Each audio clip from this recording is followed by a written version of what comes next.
আসসালামু আলাইকুম। MS views ভিডিওতে আমি মাহমুদ হাসান।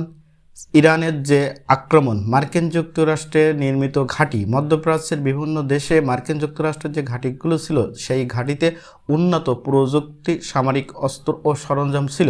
কিন্তু ইরান কিভাবে নিখুঁত অস্ত্র পরিচালন করে মার্কিন যুক্তরাষ্ট্রে এই ঘাঁটির বিভিন্ন গুরুত্বপূর্ণ প্রযুক্তির অস্ত্র ধ্বংস করলো, তার একটি গোপন নিউজ আপনাদের সামনে আজকে তুলে ধরব। ফাইন্যান্সিয়াল টাইমসের প্রতিবেদন অনুযায়ী, যেটি জি নিউজ ছাপাইছে এবং যে নিউজ প্রকাশ করেছে, সেখানে উল্লেখ্য যে চীনের গুপ্তচর স্যাটেলাইট ব্যবহার করে মধ্যপ্রাচ্যের মার্কিন ঘাঁটিতে হামলা চালায় ইরান এবং ক্ষয়ক্ষতির পরিমাণ ধারণা চাইতে অনেক বেশি হয়। চীনা কোম্পানি আই-কং দ্বারা নির্মিত এই উৎক্ষেপিত TE-011B টাইপের এই স্যাটেলাইটটি চীন থেকে উৎক্ষেপণ করা হয় এবং পরে এটি ইরানের এরোস্পেস এর নিয়ন্ত্রণ নেয়। এই স্যাটেলাইটটি ব্যবহার করে মধ্যপ্রাচ্যের মার্কিন যুক্তরাষ্ট্রের নির্মিত ঘাঁটিগুলোর আশপাশ দিয়ে 13, 14 ও 15 মাস এগুলো কয়েকবার চক্কর দেয় স্যাটেলাইটটি, এবং এই চক্করের পরপরই দেখা যায় ইরান তার নির্মিত ড্রোন ও মিসাইল দিয়ে মার্কিন যুক্তরাষ্ট্রের এই ঘাঁটিতে নির্ভুল নিখুঁত হামলা চালায়। এই হামলায় যুক্তরাষ্ট্রের পরিবহন বিমান, অ্যাটাক বিমান, হেলিকপ্টার, রিফুয়েলিং বিমান সহ গুরুত্বপূর্ণ ও শক্তিশালী রাডার ধ্বংসপ্রাপ্ত হয়।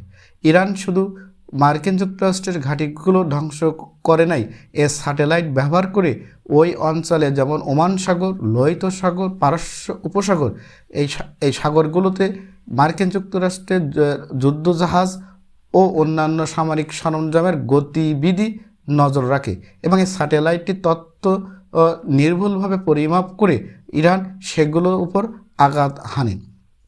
এখানে বলা যায় যে জর্দানের একটি ঘাঁটি ও সেই সাথে বাহরাইনের মার্কিন যুক্তরাষ্ট্রের 5ম নৌবহরের আশেপাশেও বা ওই এলাকা দিয়ে ওই গুপ্তচর স্যাটেলাইটটি কয়েকবার মাসের মধ্যম সময় কয়েকবার অতিক্রম করে।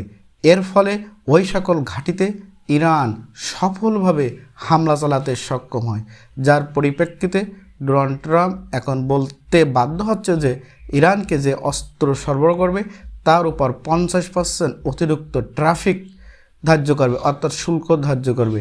কিন্তু চীন এই স্যাটেলাইটটি অনেক আগে থেকেই ইরানকে দিয়েছিল এই সম্ভাব্য আক্রমণ হবে এরই পরিপ্রেক্ষিতে। এখন দেখা যাক মার্কিন যুক্তরাষ্ট্র ইরানকে যে নৌ অবরোধ করেছে, এই নৌ অবরোধটির দ্বারা ইরান আত্মসমর্পণ করে কিনা, অথবা ইরান চীন ও রাশিয়ার সহযোগিতায় তাদের নির্মিত অস্ত্র দিয়ে মার্কিন যুক্তরাষ্ট্রের নৌ অবরোধকে কোনোভাবেই ভাঙতে পারে কিনা। আপনারা অবশ্যই এমএস ভিউজ ভিডিও চ্যানেলটি সাবস্ক্রাইব করবেন।